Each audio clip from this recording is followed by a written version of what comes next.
Welcome to another trip down the Bourbon Road with your hosts, Jim and Mike. So grab a glass of your favorite bourbon and kick back.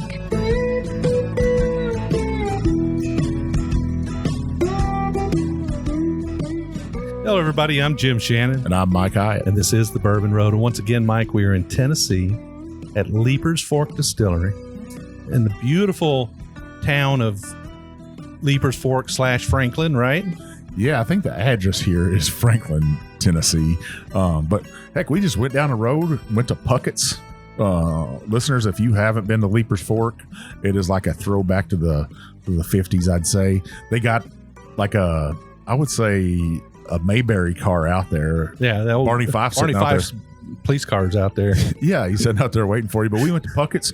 You had a fried bologna sandwich. Slab of damn bologna on that. I had a fried bologna sandwich and a BLT. I was a bit hungry today, but that slab of bologna I think was 2 inches thick. Now I know our northerner listeners, they might not know about fried bologna, but if you haven't had some before, that's a pure South thing, right? That's about as South as it gets, right? Yeah. I don't. We got an expert here on the South. We do. So, yeah, we are here at Leapers Fork. We got 2 special bottles of whiskey we're going to taste today and sip on. But, you know, our guest today here in the Steelhouse Sessions is Chris Thomas from Made South.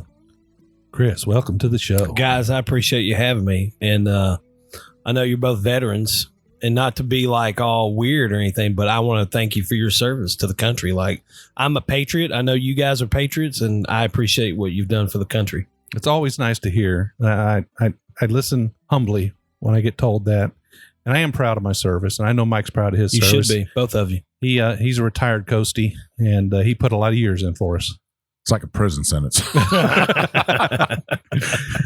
Mama, when am I getting out of jail? How'd you get these scars right here? Tell me about that. Oh, good Lord. Here we go. I got a couple stories about that. The truth is it's a bear, though, really. A bear. Yeah. A buffalo. Boy, that would be the coolest story ever. If you said that was a daggum bear claw, we'd be rocking and rolling pretty quickly. I can't wait. I was 4 years old in Texas, and a dog attacked me. And back then, we're such a small town, 400 people. The closest hospital is 50 miles away. And still, that hospital's little country doctors back in, this was probably 77. That's the year I was born. So I come walking up the house, not crying or nothing. Me and my little brother just covered in blood. And they take me to the doctor, and he sews me up. And, you know, he's just a country doctor. He didn't know anything about, I'm pretty sure, about being a plastic surgeon or anything. And for most of my life, I had scars. You know, as I've gotten older, my big old melon's grown like a pumpkin. They've gotten smaller, but they used to cover my whole face. But I've always said those scars kind of define me as a man. And, you know, we talk so much about bullying and stuff in today's society that I'm not condoning bullying, but I would say this to people that have kids that are getting bullied. It will make your kids sometimes tougher. It makes them ready for the world. It made me ready for the world. And I'm not saying it makes me ornery or nothing, but sometimes I can tune stuff out when others can't, and just kind of, hey, whatever. I've had a lot worse said to me. I get that. Yeah. So yeah, that's my scar story.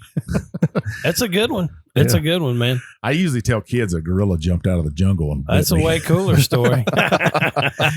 Well, we are at Leapers Fork Distillery, and you know, we have been drinking a little bit of Leapers Fork whiskey today. A little bit. But for this show, we're going to drink something a little bit nice. Well, you know, I thought it was fitting. It was just my birthday, and we understand it was just your birthday. Yeah. What day is your birthday? October 6th. I'm the first. The first. Yeah. The October babies. That's right. Yeah. So rightly so. So we brought some 2021 Old Forester Birthday Bourbon. It comes in at 104 proof, 12 years old. That's got to be the highest proof for a birthday bourbon release, I would think. I feel like they're typically in that 90 to 95 proof range. Yeah, I honestly don't know what last year's was. I can't remember. Yeah, I do remember having it early, but I remember having a giant glass of it.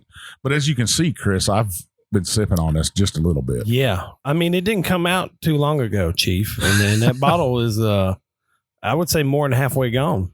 Well, yeah. When is George Garvin Brown's birthday, real quick? Yeah, September, because they released it on that day, right? All right. So this bottle's a little bit more than a month old. You couldn't have had it more than a month. Yeah. Real close. And it's about halfway gone. It's Well, pretty my tasty. Thought process on whiskey or bourbon is you should share it. Absolutely. Right? It's not to sit on a shelf and be a collector's edition or. Have you told Grease this, by the way? I You need would- to get on to him because that's all he does is put them on a shelf. And I tell Let him people all look day at long. Me and his favorite bourboner is the same thing too. I know he's a Weller Special Reserve guy. yeah. I am too. I'm a weeded nut. This ain't weeded though. This is their rye bourbon. Yeah, Matter of fact, they don't even have a weeded bourbon over at Old Forester. Shame on them. Well, happy birthday, Mr. Brown. Happy birthday, Big Chief. Happy birthday, Chris. Hey, I appreciate it. It's a great week, and it's a great bottle, and it's a good reason to share it. Boy, Well, it's fantastic. I say cheers. Yeah, cheers. Cheers. Clink that up Pour right you there. some Oh, on you that. sure? Yeah. Golly, I don't want to wear out my welcome over here before You're I all even- right. But it is absolutely delicious. So we are going to go ahead and taste this and talk about it just a little bit because I think there's quite a few folks out there that are probably only going to be able to get this in a bar. They weren't able to get a bottle when it released. Sure. And even then they might not get their hands on it. So they'd love to hear what we think about it. So what do you say, Mike? Cheers. Oh, Man, that it is smells fantastic. The nose on this is just it's Oh. definitely brown sugar and leather. yeah. You nailed it. You nailed it. Very rich. Yeah. it's- Rich Corinthian leather bound books. Yeah. Where's that from? Ron Burgundy. Ron Burgundy. Ron Burgundy, the weatherman. Leather bound books. Well, I just thinking I had sprayed some leather cleaner on Mhm. my boots the other day for this trip, and my wife said, "Hey, can you clean my boots?" And I said, "Yeah, I'll clean them." And it's a conditioner, but it smells like you ever walk in a boot store or leather store and you get that smell. That's what this has right here. Absolutely. Well, this is kind of Jackie Zykin's gift to Campbell Brown, isn't it? Oh yeah, Wouldn't you say? I Now, don't he even actually- know. he I don't even actually- know who Jackie Zykin is. So Jackie Zykin is the master taster. I didn't know that. At Old Forester, and Campbell Brown gets to choose the bottle every year, right? Yeah. The blend or the mixture that goes into the bottle. And I guess she sends him a few to pick from, and he picks it. But yeah, Wow, he picked it. She selected some good ones for him to pick from, and he picked a dynamite bourbon. he did pick a good bourbon. Absolutely. yeah. I don't think she's doing anything wrong there for sure. No. She definitely has kicked the bourbon doors down in the world with this right here, and that nobody said Wow. anything bad about this that I've seen. Usually people won't though. Yeah, usually you hear more about like the 2015 bottle or something like that. But yeah, I think the last few have been really good. I'm not sure when Jackie started blending these, but I would say since she's been blending them, they've been all big hits, right? Yeah. I was going to Google here and go, let's see. This has got to be one of you said this one's 104 proof, right? Mhm. Man, I was wanting to see if I could quickly figure out. So it's the 21st edition of Birthday Bourbon. They've ranged from 90 to 105. So there was one that was 105 proof. And now that I read that, I feel like that's been a recent one. I feel like that's been maybe in the last couple of years. Okay. But man, 104, that's up there. Yeah. Probably has been recent because that was something that she had talked about. Jackie had talked about as people were hollering from the rooftops, "Hey, let's get some higher Take proof that stuff, proof up, right? Yeah. Let's taste what it tastes like going in the barrel. Let's get that sweetness out of it." I don't and think stuff. that's ever a bad idea. No. Nobody's ever going to say that. No. Well, Chris, let's talk about.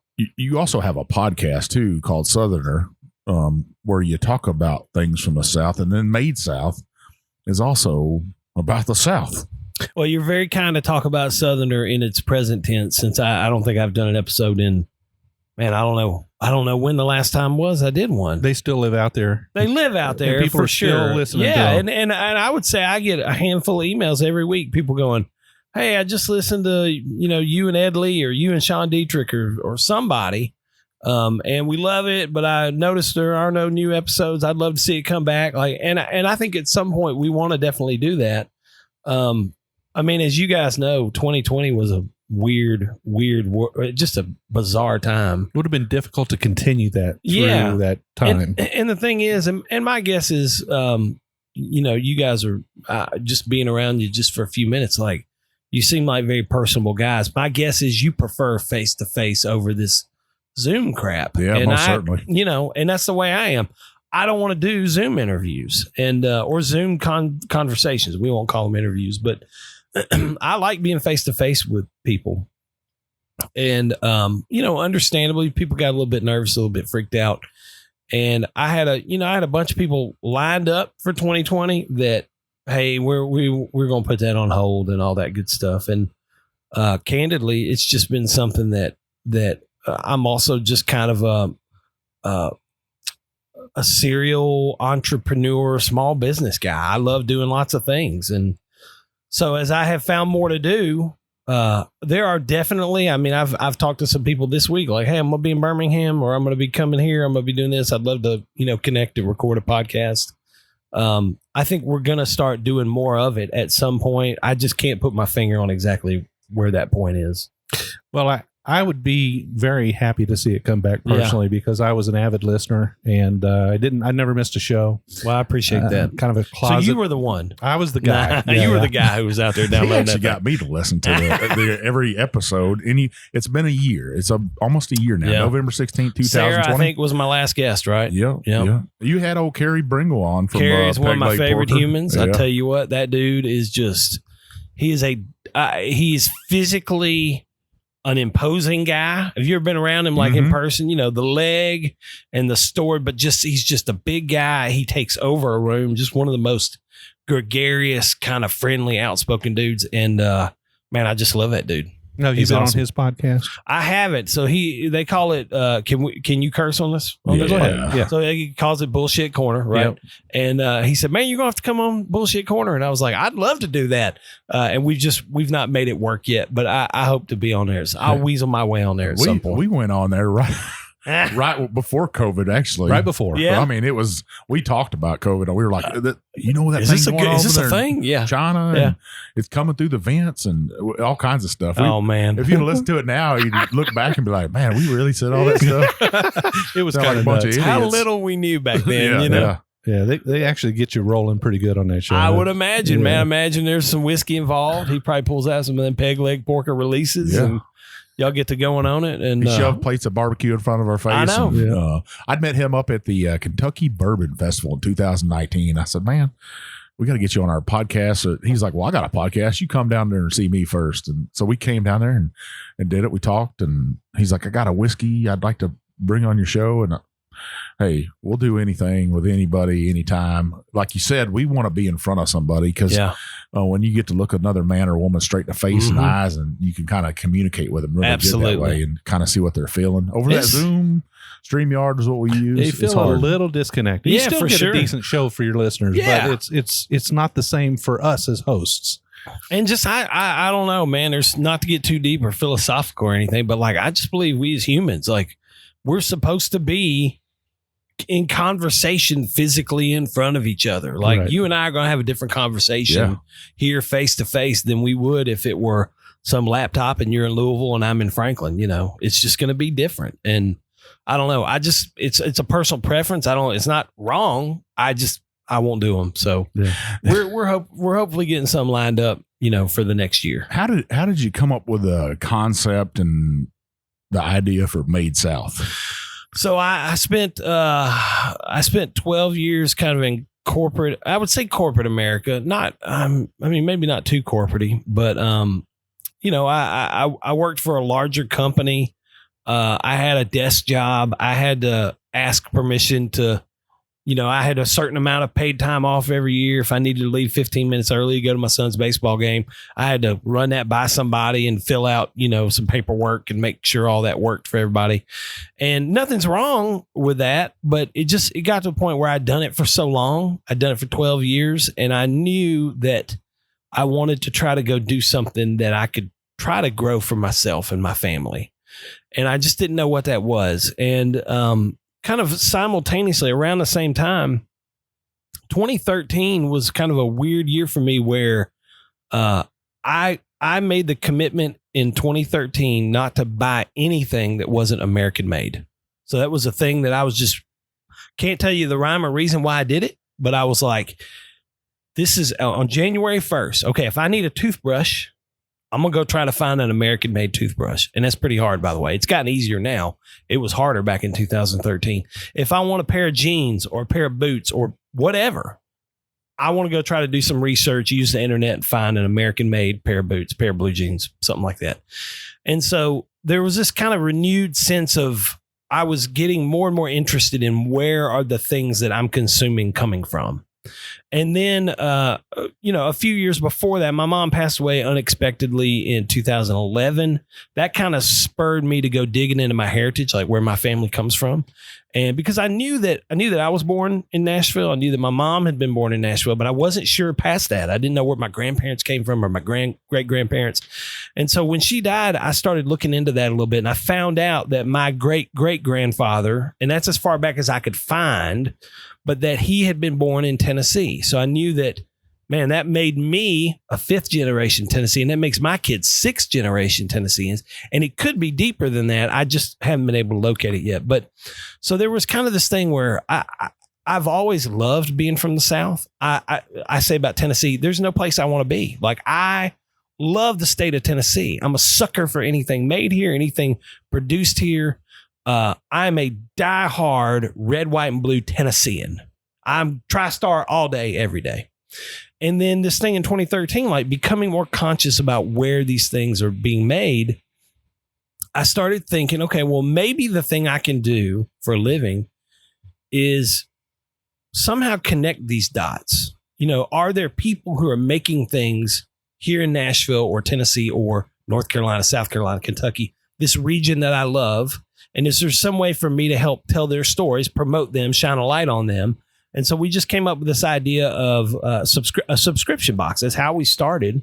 And so I would find these makers from all over the South, and they're making letterpress stationery, or they're making leather wallets, or they're making, fill in the blank, candles, chocolates, whatever. And if I thought they were making something really cool, I'd buy their product. So it's one thing I'm extremely proud of. Like, we've never gone to anybody and said, hey, can you give us that for free? Like, we want to promote you. Can you give us? I spend money with them. I buy their product at a wholesale rate. I repackage it. Our boxes normally were 3 different products in each shipment. And then we had a graphic designer, and we designed a really neat little print piece. It would tell the story. So Jim makes this in Louisville, Kentucky, and here's why we think it's awesome. Here's why you think you should think it's awesome. And we want to connect you directly with Jim. So here's his Twitter feed and his Instagram feed. Here's his website, so that when you might say, well, I'm looking for a leather wallet. Well, we want you to go to Jim's website and check out his wallets, because we think he's awesome, and we think what he's making is awesome. And spreading that love across That's the state exactly of Tennessee, right. That's across exactly America, right? And it just started as a subscription box where we were like, we're going to find makers and artisans who we feel like are making really good things. And we want to try to put these really cool things in the hands of people who also care about this region and about people who are making things here. So it's not just food. I mean, it's hard goods. Oh yeah. Yeah. No, I remember 2013 was this year where I went, okay, I want to start writing more handwritten notes. Well, you can go to AmericanStationery.com. It's probably still a website, or you can go Google stationery, custom stationery. You can find some website that's going to mass produce. They're going to print your name on it, and ship it to you, but you don't know anything about that person who's making it, where it's being made. You don't know anything about that. And so I found a lady, I still remember her name. We still exchange email. We've never met face to face, but her name is Lydia Derrick Wary.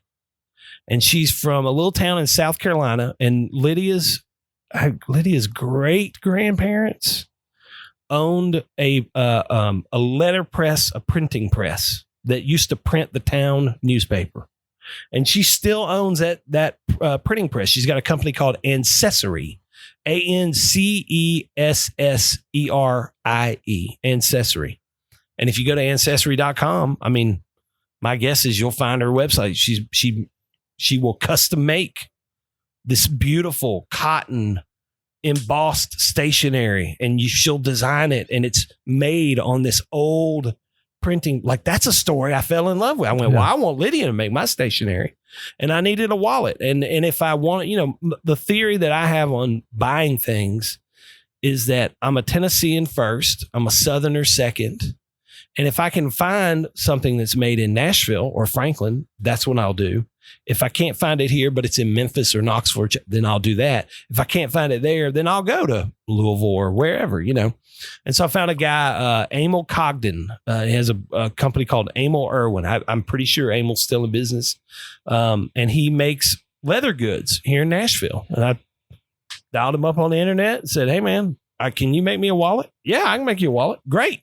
One of my sons carries that wallet to today. Today it's when he gets Papa money or he gets sells an RC car or whatever, he puts money in that little wallet. It's got my initial stamped on it, but it's something that I moved on to a different wallet, actually made in Louisville, and I gave one of my sons that wallet, and he'll probably pass it down to his kids one day. But like I love that kind of stuff. That's a great story. Yeah. So we've got a little bit of background noise, folks, but hey, I love it. It's called ambiance. It is. It's part of where we are. We are at Leaper's Fork. I'll remind everyone. The April walk by. This is the Stillhouse Sessions, no doubt. That's what you.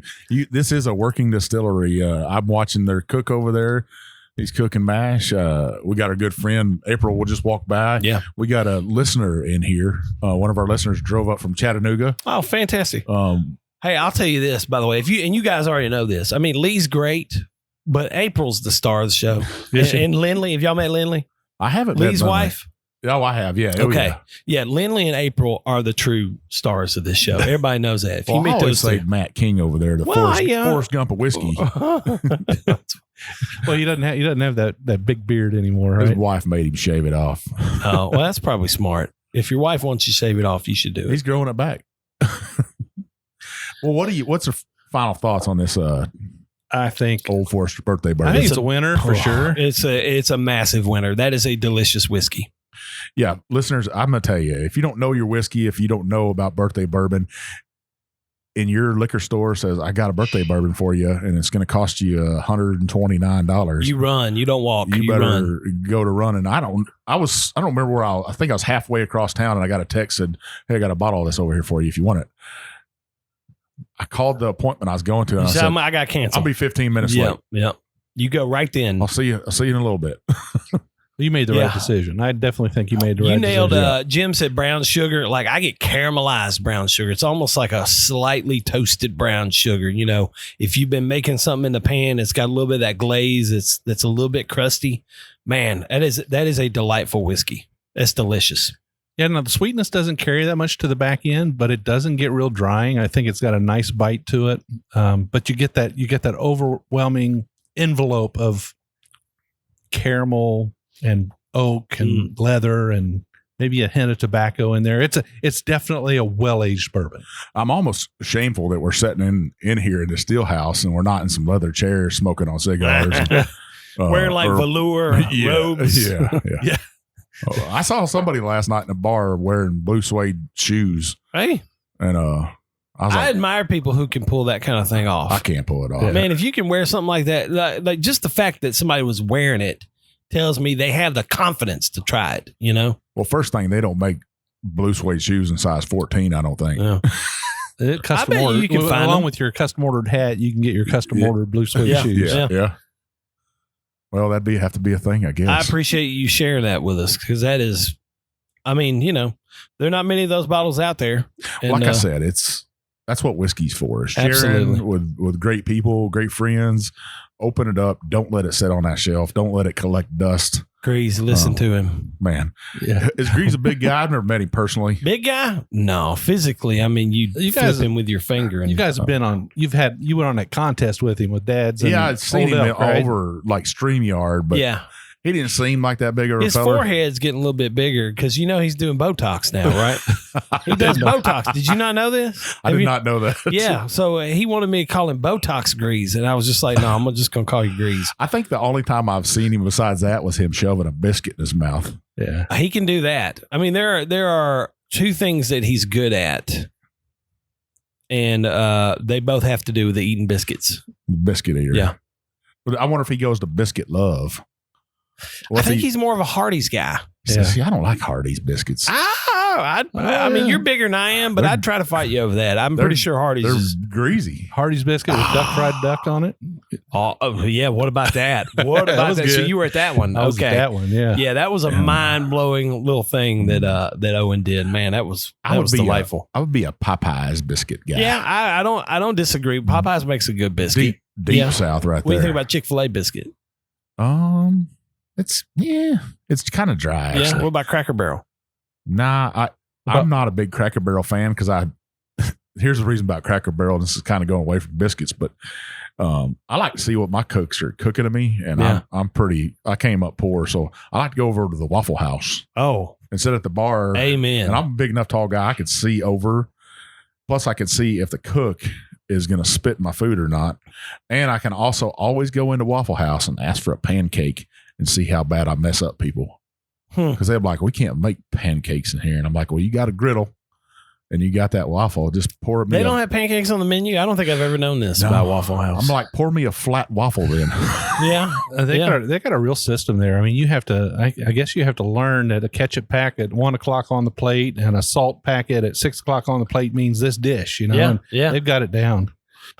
I think it's every Southerner's birthright to go to Waffle House at some point. And it's one of my most shameful moments. The first time I took our family to Waffle House, my kids, and my oldest, who's 16 now, but she didn't like Waffle House. And I'm like, I'm pretty sure she's my kid, but that is, it's a difficult thing to reckon with.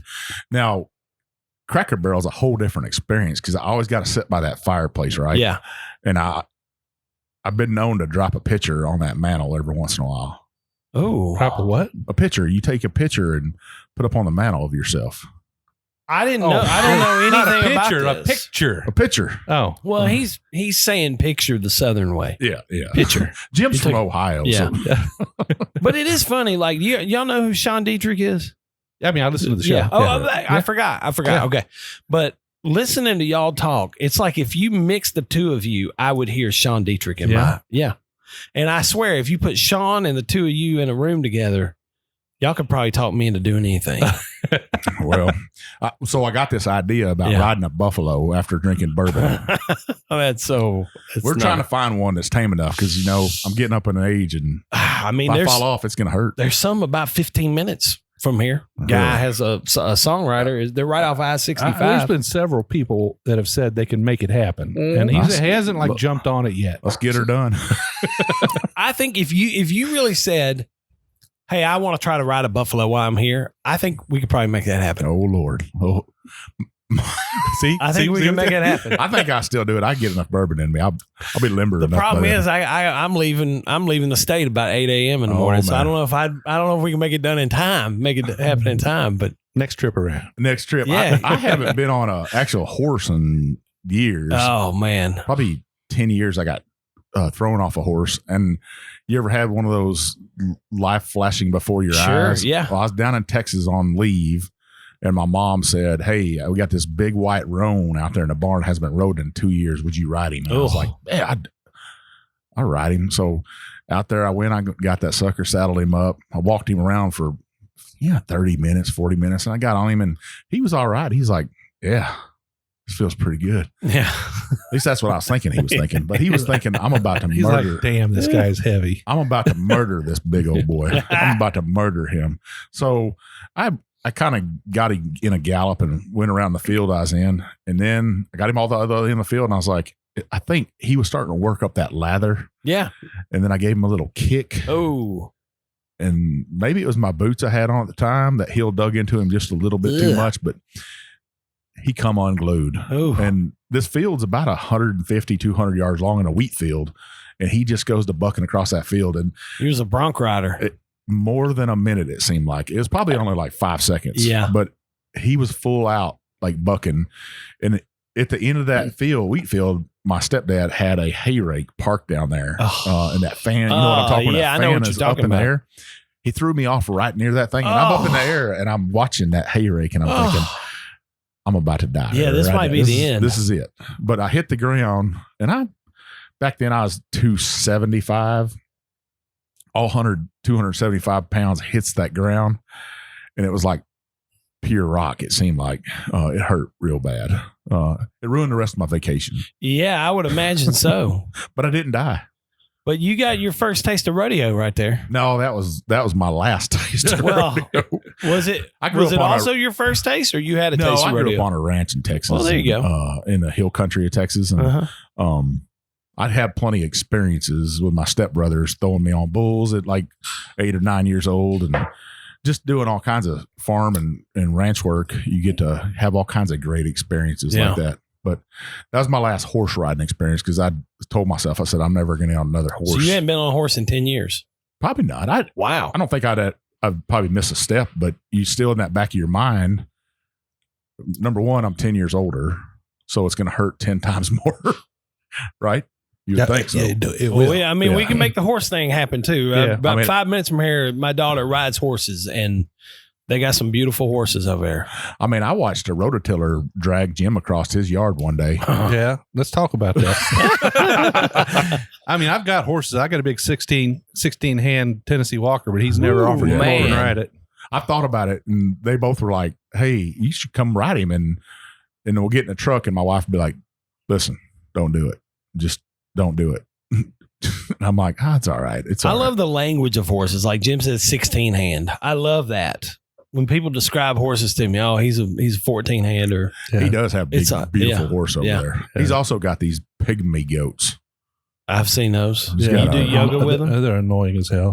You don't? Do you do yoga with them? No. You don't get goats. Have you seen the goat yoga goats? I've seen it where you get down on all fours and they jump up on your and they back. jump up on you. They're little pig, and I think they're pygmy goats. What happens when they poop on you? They always are doing that, so it's bound to happen. That's gross. Yeah, I've been trying to get him to get a llama.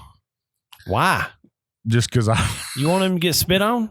No, I just like to see him have a llama. I mean, you got 11 acres. Go get you a llama. Get you an alpaca. Nah. When we moved out to the country, I thought I wanted not a flamingo, a peacock. No, you don't want one of those. Well, one of my good friends has a peacock, and he had sent me pictures of it, all fanned out, standing on tractors and stuff like that. And I thought, that thing's amazing. But then I hear they're kind of mad, like they can go at people. Jump up on cars and scratch cars and stuff. They're like a giant turkey. Yeah. Which I love turkey. Well, to eat though, right? Yeah. Well, I like to hunt them. I like to look at them. Yeah, it's all right to kill them. Yeah. But I'm thinking the whole peacock thing or guinea fowl or whatever they call it. Yeah. It's probably Our neighbors have guinea hens, and man, they're loud as crap. Yeah. Well, listeners, we're probably up against that first half. Some great whiskey here. I got to say, man, I love this bottle, and I probably will drop a tear when it's all gone, but you know what? Another bottle will show up probably. So we'll get her done. Stay with us. We'll get Chris to tell us about the future of Made South and his big festival that's coming up that everybody's going to want to go to. Awesome.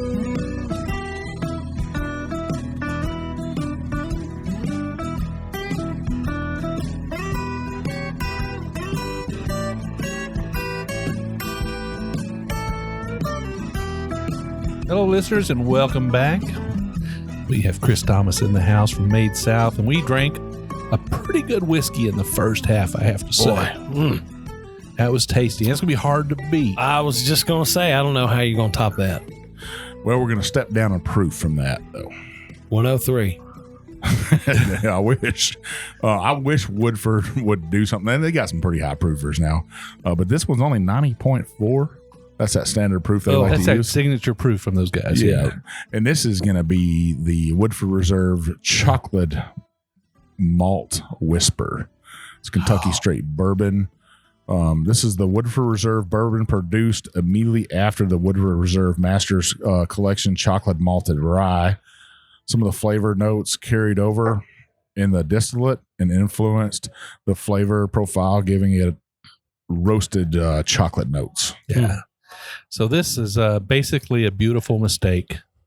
And I guess they didn't clean the lines and the equipment good enough between batches. And I don't know, Chris, did you have the chocolate malted rye from Woodford? Never did. So it was a pretty, it was a chocolate bomb, no doubt about it. Yeah. I mean, very, very chocolatey. And not because there was any chocolate in it. It was just the malt had a chocolate toast to it. Mm-hmm. Sure. And it really imparted a tremendous chocolatey flavor on it. But so couple of years ago, we were doing an episode at Woodford Reserve, and we were interviewing Elizabeth McCall. Familiar? She's the assistant master distiller there under Chris Morris. Yeah. And she took us on a little personal tour climbing through the rick house, and she goes, "I got something I really want you to try here." And we had the drill and the plug in the barrel. Isn't that the best? It's the best. It's the best. I love it. So she drilled that barrel, and I caught it in a glass, and she plugged it, and we went back and sat down and did a proper tasting of it. And it was this. It was what's in this bottle today. That's fun. But she got it early, and there's like 60 barrels that got contaminated. Mm-hmm. But she drawed us a sample off early when the contamination was pretty, I guess. I don't know how it worked, but however they do that. But anyhow, I think a pretty fortunate mistake. Yeah. A lot of people confuse that first whiskey as a rye whiskey and not a bourbon, but this smells, a bourbon. I was going to say, this smells like a rye to me. But this is a Kentucky straight bourbon whiskey. Yeah, it was what they did was they malted the chocolate malted the rye itself. So the rye was toasted. It smells like a really funky rye to me. Yeah. Do you like the nose? To me, it's not off-putting and stuff, and I always got to remind myself when we're nosing a whiskey first that the nose might not be the same as the palate. Sure. And it is a little strange to me. Yeah, it's a strange nose to me. And I could get where you get that just a rye whiskey. And I love ryes. But this one smells like a funky rye to me. It's not off-putting, but I don't love it. I don't love the way it smells. Like some 70s funk music? No, I can get into some 70s you think funk it's got a little bit of Cocoa Puffs in it, though? A little Cocoa Puffs. I don't know. See, I don't feel like I smell chocolate on the nose. Maybe like when I take the glass away, that kind of after smell, I'm getting more chocolate then. I'm thinking pomegranate for some reason in my mind. Is pomegranate the one you pull apart? Yeah, and it's got a bunch of little seeds. You eat the seeds. That's what I'm real getting. pain to eat it. Yeah. That's good though. It's tasty. Well, I think that's why they called it chocolate whisper, because it's just a hint, right? It's just the smallest amount of influence there. Let's taste it. Cheers. Cheers.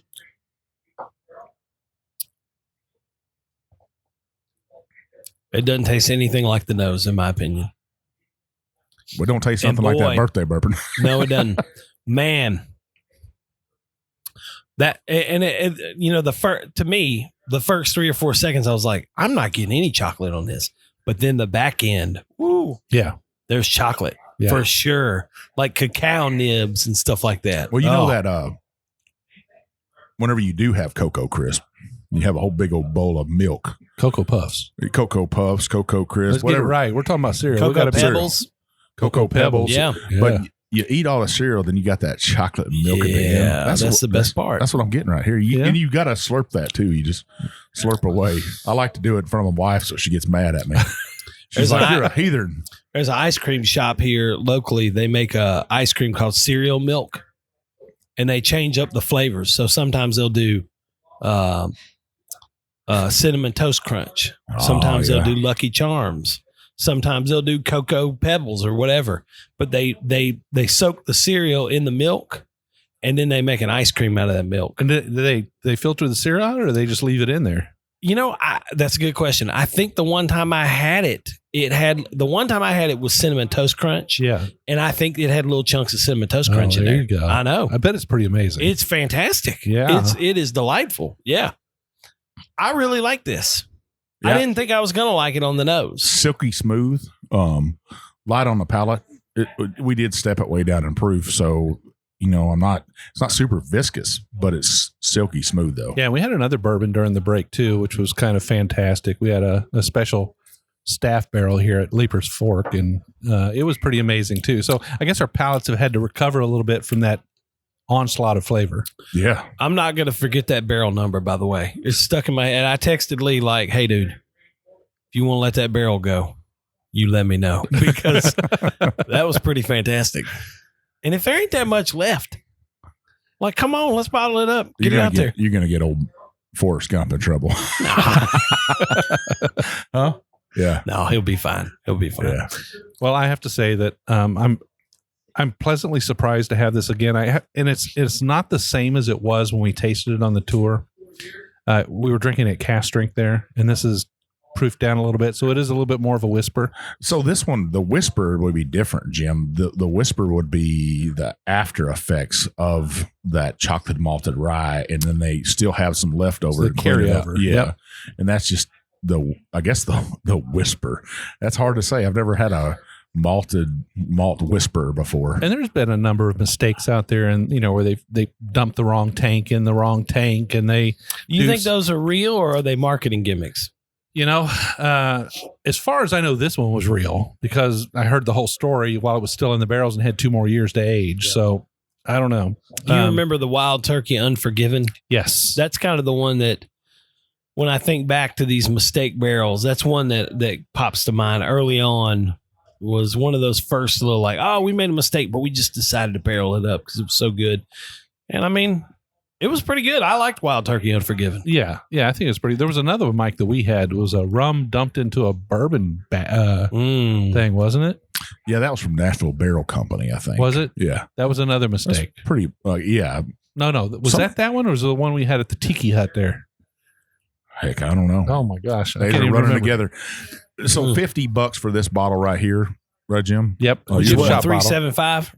Yeah. And a lot of people take a look at it beat that up, right? They'll be like, that's a lot of money for whiskeys and stuff. And a lot of craft distilleries have 375s that price, and there'll be a cask strength for $50 for a 375, but that's not cask strength. That's 90.4 proof for $50. So if you're going to buy Woodford for $50 for 375, why wouldn't you buy a craft distillery for the same price? Yeah, I mean, if you look at it this way, if you're Woodford Reserve and you've got 60 contaminated barrels, I mean, they cannot go into your mainstream liquor, right? So they got to be set aside, and to be able to turn them into something that's profitable like this.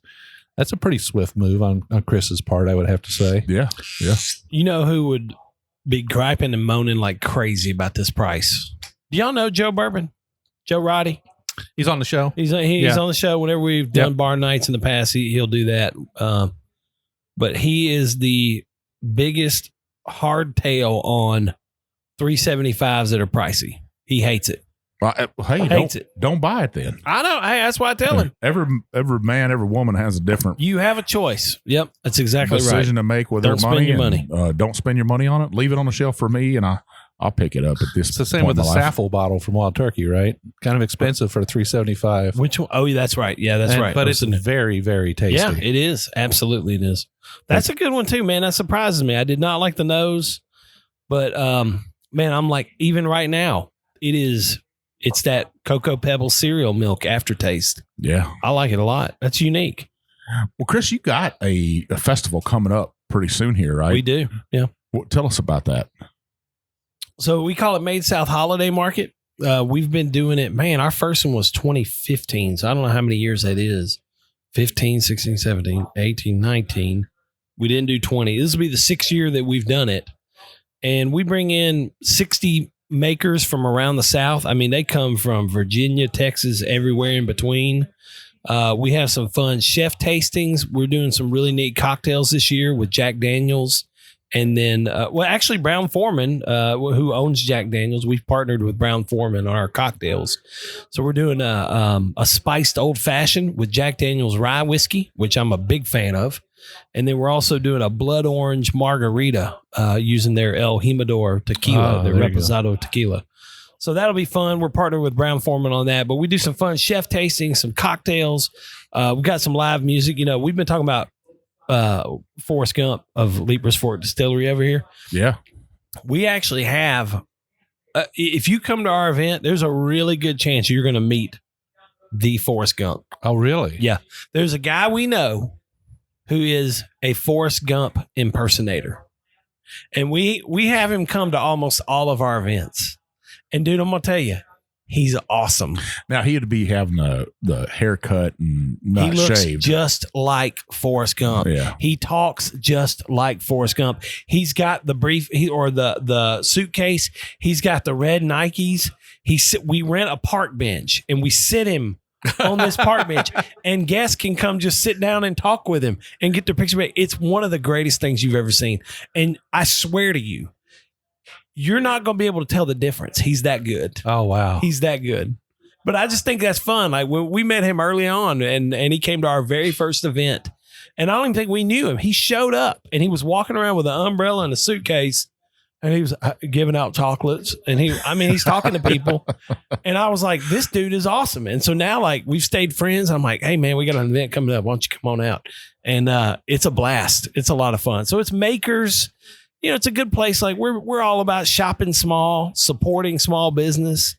These are all makers and artisans who are making their living selling these products. And so we want to get a bunch of people to come spend money with them. It's November 19th and 20th. So it's coming up a month and a half, not too far down the road. But our whole deal is like, come do all of your holiday shopping, buy all your Christmas gifts and spend your money with these people rather than going to, you know, the big box store or buying from Amazon or whatever. And that's going to be right here in Franklin. Right here in Franklin. It's at the factory. So It's a kind of an old stove works factory. It's a neat story about that place. It was condemned at one point, and the way it was told to me, a Hollywood production company called up the city, who I think owned it at the time, and said, hey, we'll give you X amount of money to blow this thing up for a movie. It was condemned. And the city said, yeah, I mean, we'll do that. I mean, we want to knock it down anyway.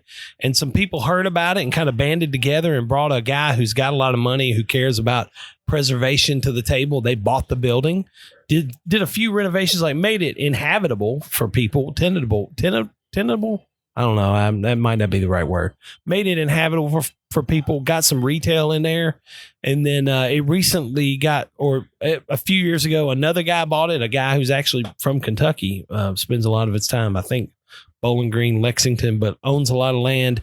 Then it recently got sold again. But it's a neat spot, and that's where we do all of our events. It's called the Factory. Yeah, it's a pretty good place. Yeah, you've been. I forget you've been there. That's right. Yeah, it's pretty nice. Well, that's great. Well, where can people find it? We'll give you a chance at the end of the show again, but where can people find out about it? You can go to madesouth.com, MADE South.com. A lot of people go, Made South, MAID, and we're like, no, that's a different business. You could probably do something with that, but we don't do that. Made South, MADE South.com. And you can buy tickets there. Perfect. Yeah. Perfect. Now, you brought something else here today as kind of a gift for us having you on the show, and I appreciate that. Yeah. But we're big fans of old fashions. And, as well you should be. Oh, man, I like a good old fashioned. Yeah. And sometimes in the moment, you don't get it quite right. Like when you're trying to make it from scratch, exactly. right? I mean, that's been my experience, yes. Yeah, and you've got something here that'll just make it snappy and easy. Well, so this is one of, I said I'm kind of just an addicted small business guy. I love getting involved in a lot of little things. So this was a brand that I didn't start it, but the guy who did start it, I think he started it maybe 2014. Being a native Tennessean, I saw it on a shelf. I saw it on Red Dog's shelf for the very first time. Y'all been over there. Yeah.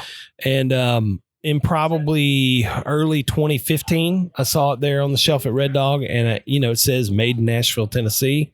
Okay, check that box. Old fashioned, love old fashions. Check that box.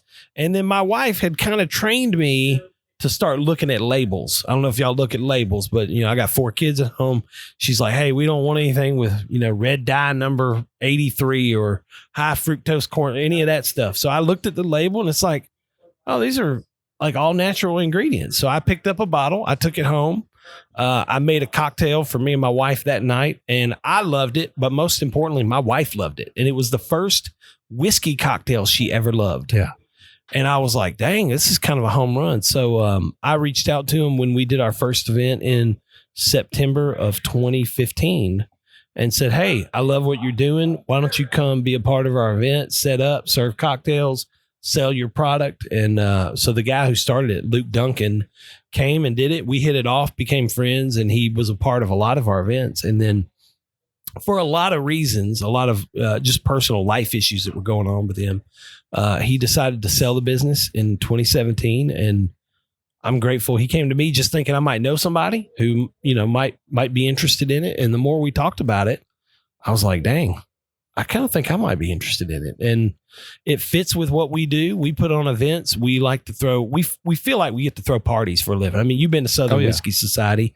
It feels like a party with a bunch of friends. And that's what I get to do for a living. I'm very grateful for that. But it fit in that way. I love to serve cocktails to people.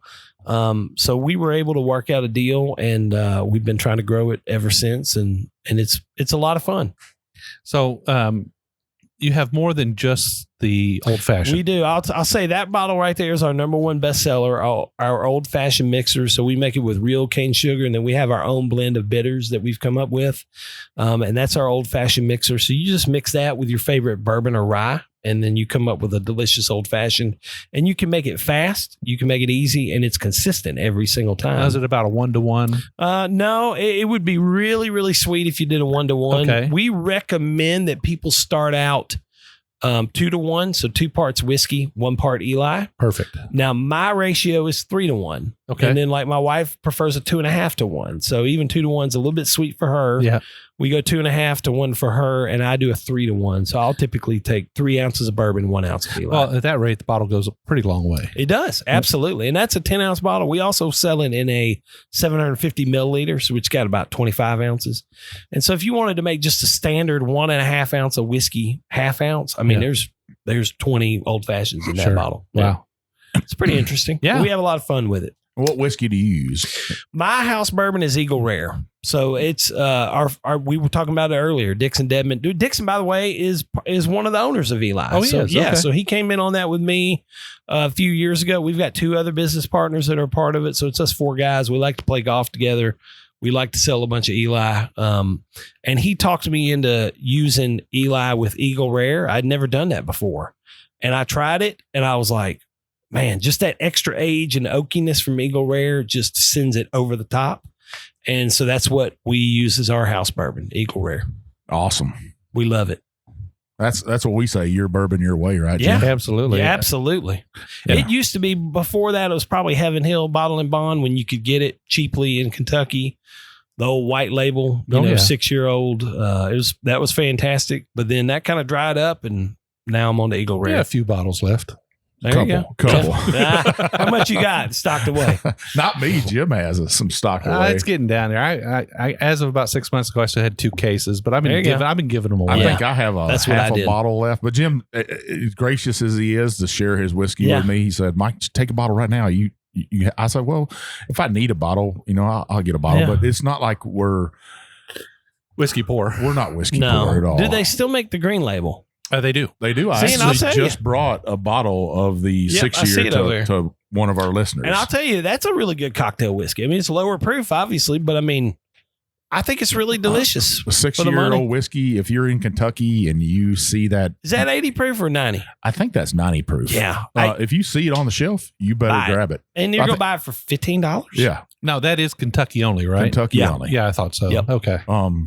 But we used to buy the plastic handles. I mean, we'd roll through Kentucky on a barrel pick or something and stop off at Mammoth. I used to love stopping at Mammoth Liquors right there off that exit. That's a good little shop. Yeah. And pick up just as many handles of that as I could get my hands on.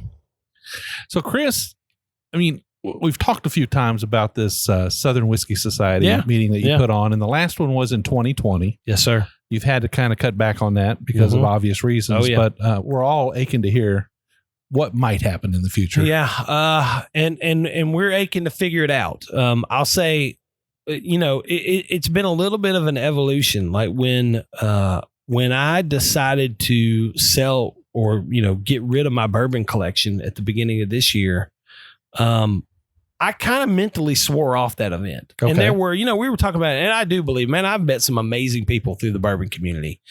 And I will also say I've had some really horrible experiences with the bourbon community that kind of soured me a little bit, and mostly through that event side. Like I'll never forget, I could still pull up the email.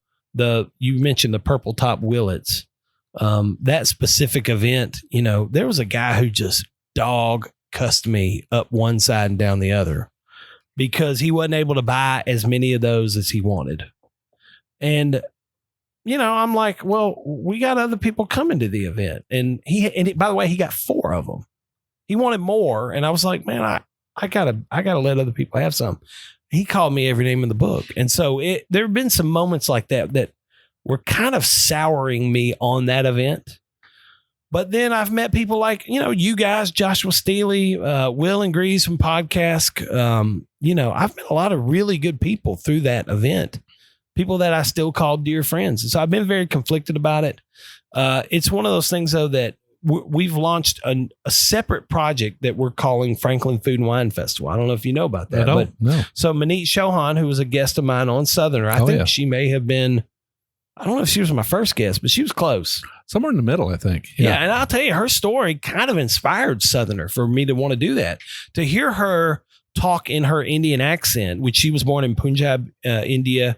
She came here. I can't remember what year she came here. I mean, she's lived here for a long, long time, but from Indian descent, and has made her way in America and now lives here in Franklin and operates restaurants in Nashville. And for her to say in her Indian accent, I consider myself a Southerner. That was, man, okay. That's a different thing than me just being born and raised here. That's somebody who chooses to be in this area. And probably candidly has a lot of reasons to not choose to be in this area. She could be in Chicago, New York, Boston, anywhere she wanted to be. She chooses to be here. And so I fell in love with her story. And as we became friends, I was like, I want to hear from more people like that. Yeah. And so that was kind of why I even wanted to start that podcast. But Manit and I have become friends. We have decided to co-found a Franklin Food and Wine Festival. So we're working on creating a food and wine festival for the city of Franklin. And we're excited about that. We both live here. We both raise our families here. And I think Southern whiskey will come back next year, my guess, as part of a series of events that we're creating for Franklin Food and Wine Festival, if that makes sense. Yeah. You know, like those, we're trying to figure out right now, if we have a maker event, that feels made south to us. Sure. That needs to stay there. But if it's a largely food or beverage focused event, I think we want that to kind of help push the Franklin Food and Wine Festival forward. And the Southern Whiskey Society event was about a pretty good balance of spirits and food. Sure. And it might even been a little food heavy. I don't know. Yeah. Maybe. I mean, our kind of model was 10 to 12 chefs from around the South, people who we believe are making awesome things. Mm-hmm.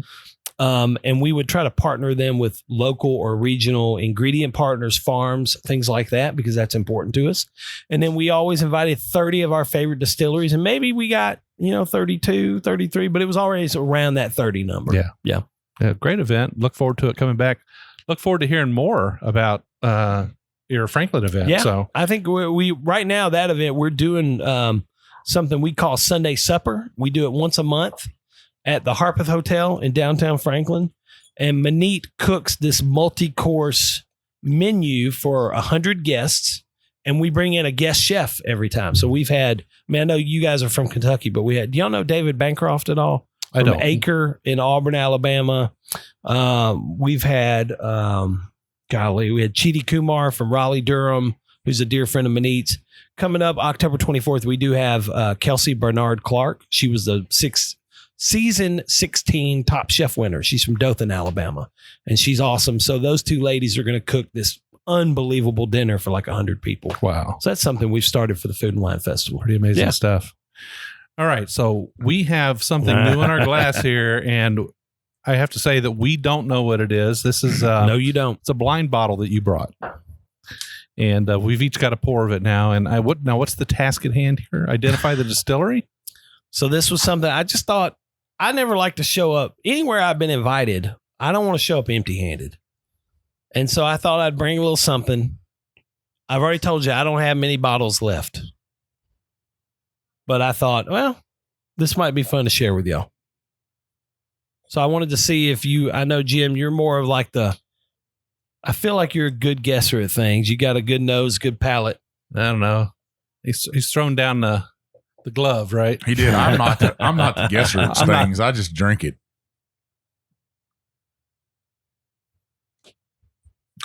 This is some old juice, I would think. I might be wrong. Some dusty. I don't know. I'm shrugging my shoulders right now. I'll let y'all tell me. Because he said he got rid of all of his bottles except for sentimental ones. So this must have been a sentimental one. This is older. This is definitely it's got definitely a preponderance of oak on the back end. Yeah.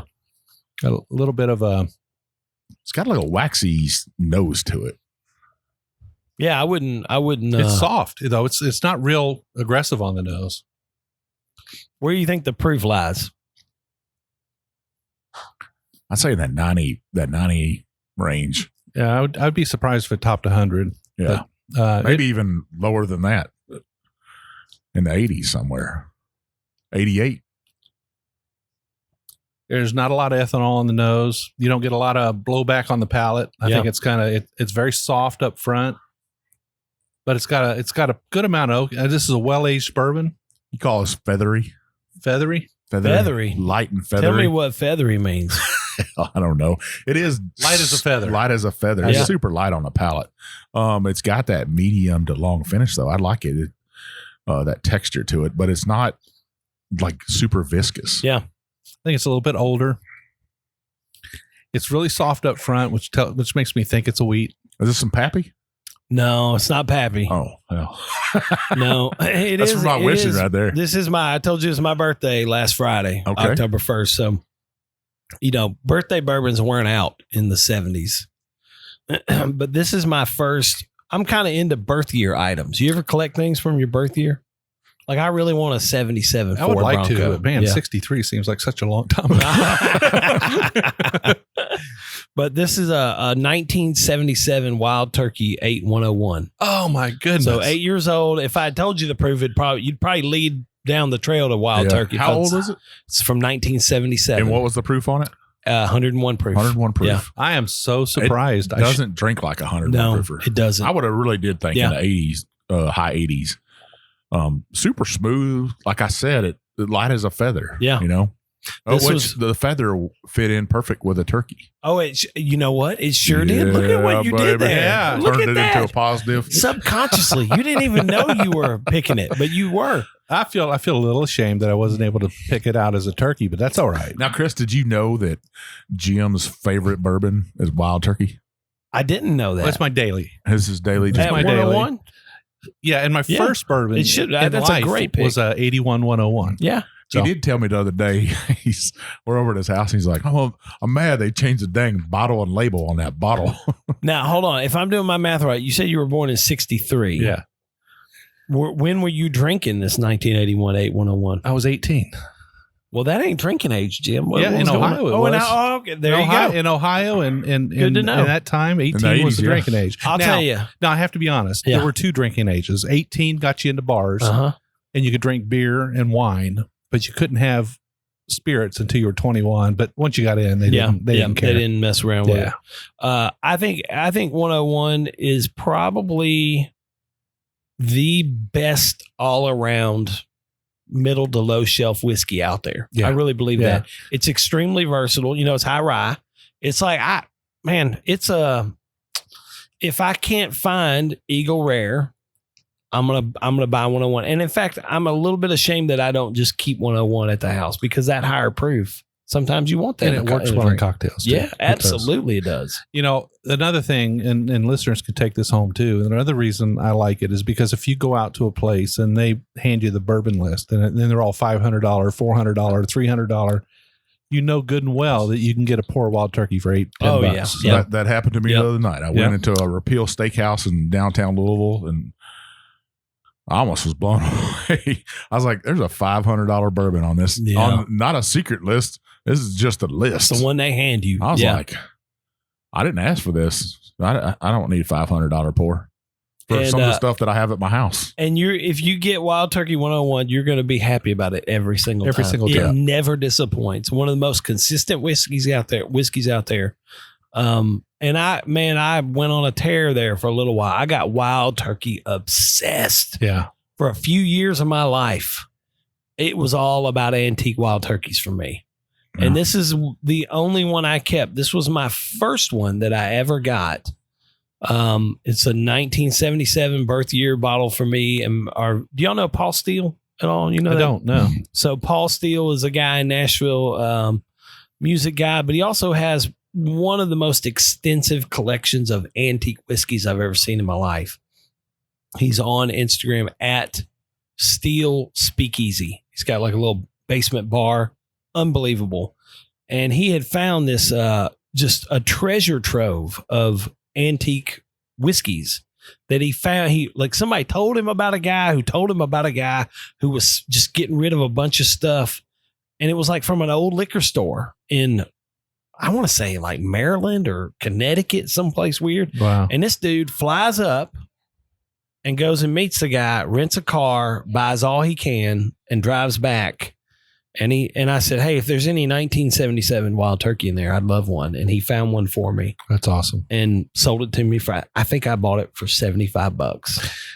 And I still got about half a bottle of it left. Well, that's an amazing story. And thank you so much for sharing your birthday bourbon with us. That is a true birthday bourbon. Yeah. Well, Chris, thanks for coming on the show, man. Thank you guys for having me. I genuinely appreciate the support that you give to your local community, but also to the makers of America, right? The people that make it possible, that make great goods in America still, that still make that American dream. We appreciate you for doing that and supporting the whiskey community too, the way you do. I know a lot of great people that have benefited from what you do. So hats off to you. Well, I'm a big fan of what you guys do, and this has been an absolute pleasure, and I appreciate you having me. It's a lot of fun. We would like to give you one more chance to sort of let our listeners know where they can find out more about Made South, more about the events you have coming up. Anything else you'd like to tell us about? Where's your Instagram? What's your Instagram account so they can hit you up? we got lucky on the Instagram at Made South, MADESOUTH.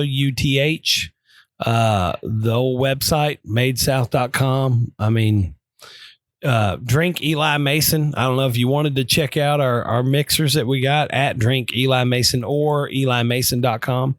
And I just really appreciate you guys having me on.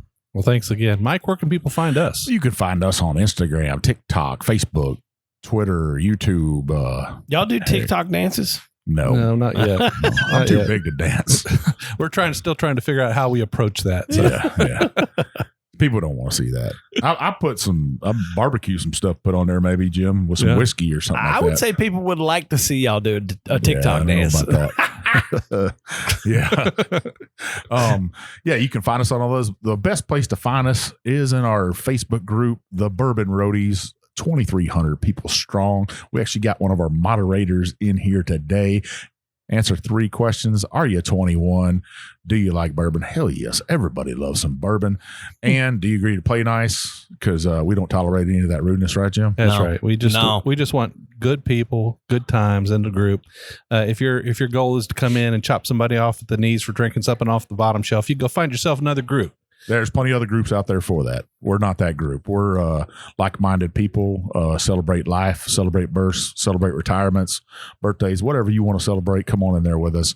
We don't do politics, religion, or social issues. We don't sell any bourbon. We don't sell no bourbon. But we do give it away. We give it away, and we share our bourbon. We share the hell out of it. I think last year, Jim, we gave away about $1,500 in bottles and probably another $3,000 to $4,000 in giveaway items such as glasses, bags, candles, staves, you name it. We were giving it away. And it's good to stay on the show and listen to the very end, because that's when you find out about that stuff. You never can tell what we're going to have. We might even find some of this Eli Mason to give away for some cocktails. Listen here, I don't want to interject myself, but if y'all wanted to give away some Eli, yeah, you could. We have bar kits that come with everything in there. Yeah, a little ice mold and the jigger and the bottles. Like, we'd be tickled to give away something with y'all. All right, well let's make it happen. Look for that giveaway. Look for it. Yeah, we'll do that. So, James, we do 2 shows a week, but the people to find out and to know about those shows, what you need to do is you need to scroll on top of your app. You need to hit that check mark, that subscribe, that plus sign, whatever you got to hit to remind you, hey, these 2 jokers have just come out with a new show. And then you know what I got to say, Jim, they got to scroll on down, hit that 5-star review. As if they don't. They don't. I'm going to tell you. The big bad booty daddy of bourbon's going to come over to your house. I'm going to bring some birthday bourbon. I'm going to bring some Woodford Reserve. That big bad booty daddy of bourbon, you're going to drink it with him all night long. By the end of the night, we are going to get a 5-star review out of you. You're going to have a smile on your face. I'm going to have a smile on my face. We're going to have some stories to tell from that one night right there. So give us that 5-star review. It allows us to bring great guests like Chris Thomas from Made South on our show. It gets us down here to Tennessee for these Stillhouse sessions. It helps us out. in addition to the 5-star review and letting us know how you feel, if you've got a suggestion for the show, if you've got a local distillery that you want us to shine a little light on, some small distillery in your hometown that's just trying to break out and get people to notice them, we'd love to shine a light on them a little bit. Let us know who they are. You don't have to send us a bottle. We'll reach out to them. We'll get a bottle, and we'll have them on a Monday episode. Every Monday we do a short episode called Craft Distillery Monday. On Wednesdays we do a deeper dive like we did today with Chris. We do 2 shows a week, like Mike said. You can always reach out to us. You can reach me on email at Jim@thebourbonroad. He's Mike@thebourbonroad.com. But probably the best way is to hit up our DM on Instagram, and I'm JShannon63. I'm One Big Chief. And we'll see you down the Bourbon Road.